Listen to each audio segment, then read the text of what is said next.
What it do, YouTube? Back to the new video, man. We're gonna get these in.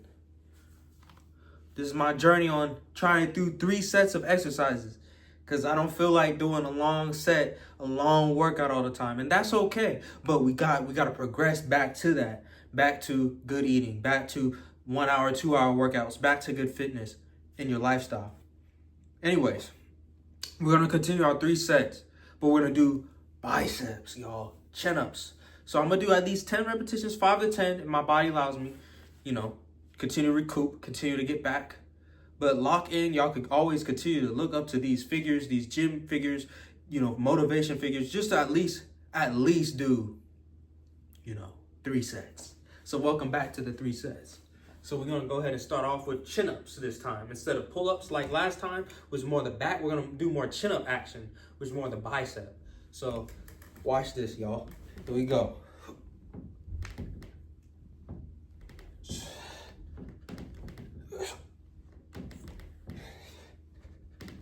I'm not really worried about hypertrophy or none of it. I'm just worried about the movement. Just trying to get up and down. Maybe a little squeeze, Just doing them, just cranking them out. 10 reps. First set done. 2 more to go. So yeah, I mean, I can tell I've lost, gains, muscles. I'm being realistic with y'all. Fat. I've been laying off, but, something's better than nothing, y'all. Even me doing this. I like seeing them, them calisthenic YouTubers. They get the overweight dudes on. It happens. Life ain't perfect, man. I'm here to show y'all, bro. Like, it's real stuff. Like, all the angles, the lighting. I even got lighting here, bro. It's a YouTube video, bro. So, we have enhancements that help enhance things. So let's enhance our life. Do 3 sets, brother. With the scripture, I haven't been in it, but I was reading Corinthians, or a flashcard. I could go ahead and get that for y'all, and I could come back down, because we got to keep that word in. Because I'm not zealous, and I haven't been, consistent, but I've been tuning into these Bible studies, these listening, the book of Exodus readings, the book of Enoch. I mean, I know how, it could be a little controversial, but I read a little bit of it about how Enoch got translated to heaven and stuff like that. I was like, whoa, interesting. But let me bring down my flashcard.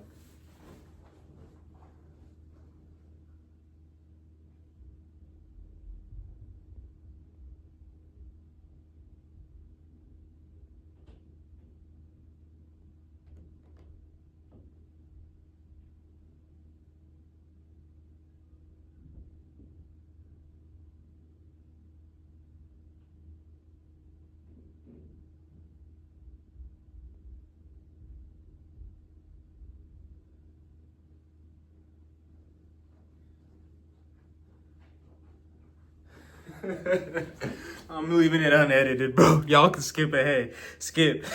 But yeah, I have this flashcard. It's a paraphrase, and I could get on a Bible app. But let's do this second set, brothers and sisters. At least 5 to 10, bro. You can do 15, 20. However, if this is too easy, cool. If this is too hard, cool. Adjust it. See, because the main thing is, don't compare yourself to me. I don't need to compare myself to you. If you like pro bodybuilder, pro calisthenics athlete, or if you happen to be obese, you happen to, not really be into the field, but you're trying to learn. Because that's what I'm doing kind of right now, kind of out of shape, getting back. Every athlete or every person has that time where you're just out of it and you don't want to train. And then you get it back. But some, they like, nah, we locking in. But whatever you do, start.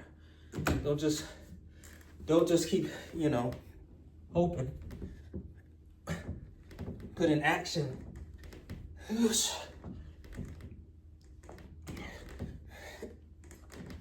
Just a little squeeze.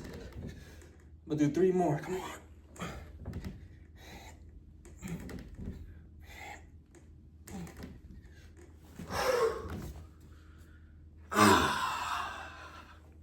Man, this beginner's workout is getting me even. But yeah. Second set completed. Now we could read the verse in between, I guess. And then we'll finish our third. But it says in 1 Corinthians 2:9, in this paraphrase, and then I'll read the actual one.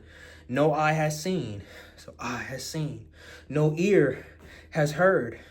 No mind has conceived what God has prepared for those who love him. Interesting. Oh, wait, I said Bible app. This on my phone. That's what I'm using to record. But let me go get that. I'll do the pull up or chin ups, right? And then we could look at it in the King James Version and the easy to read version to see. Because the King James Version I always use because the archaic, it's the typical one. And then I go to the easy to read version because it helps paraphrase and somewhat make it easier to explain. And I think even the scholars talked about how they made the easy to read. They made it so they translated it so it could be easier to read. Literally like what the name says for like, non-English speakers, evangelicals who do it that way. But I love using the easy to read because sometimes I'm overthinking this King James archaic verse. But it's very good stuff too. The these, the thous, the shekels, how it says donkey, the word for donkey, stuff like that. Vineyard, those kind of phrases. But easy to read kind of modernizes it. That's why I use it. But if you're King James only, all power to you. If you're easy to read only, all power to you. I've never met an easy to read. Only King James only. I heard of them. But, let me stop talking, get this word, and do these chin-ups. See y'all.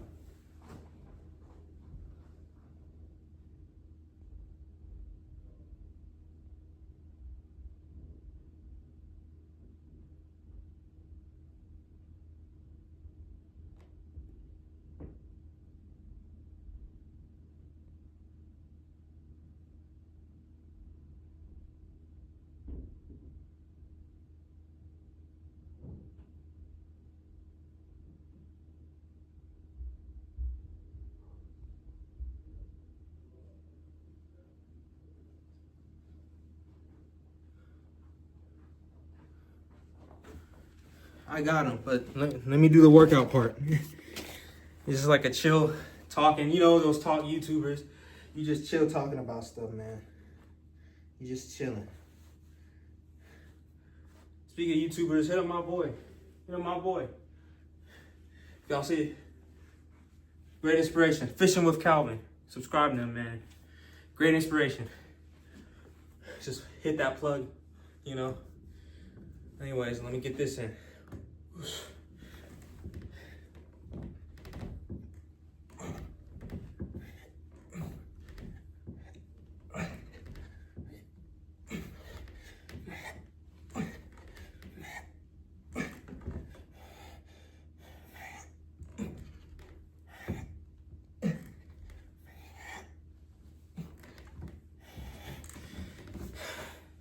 10. Philippians 4:13, man. All things through Christ. Strengthens you, man. He was sure straightened me there. I didn't want to hit 10, but I got it in. Despite all the, tension or whatever. But yeah, light work. It's a little chill sesh, Let me get that script. King James. I'm not going to talk over it too much. Because I remember I had a comment one time. He was like, just read the scripture then. And that is true. 1 Corinthians chapter 2, verse 9. For to this end also did I write, that I might show the proof of you, whether ye be obedient in all things. So yeah, it kind of deviates or, paraphrases here. Be obedient to all things. Oh, I'm in 2 Corinthians. That's what I was like, that don't sound right. When you read a scripture and you accidentally get the wrong one. Yeah, Bible readers know what I'm talking about. Anyways, but as it is written, I have not seen, nor ear heard, neither have entered into the heart of man the things which God hath prepared for them that love him. Right? I think it's just getting on how we can't really always comprehend the goodness of God. Like, no eye has seen, man, what God has prepared for those who loved him. Like, we're not God. You know, he has great things in store for us when we love him and obey him. You know, let's look at the easy to read version and see what Paul's telling us. You know, 2:9. Let me look. But as the scriptures say, no one has ever seen, no one has ever heard, no one has ever imagined what God has prepared for those who love him. And it cites Isaiah 64:4 for those Bible technicals.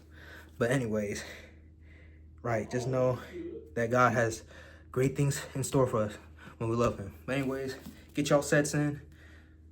We out. Like, share, subscribe.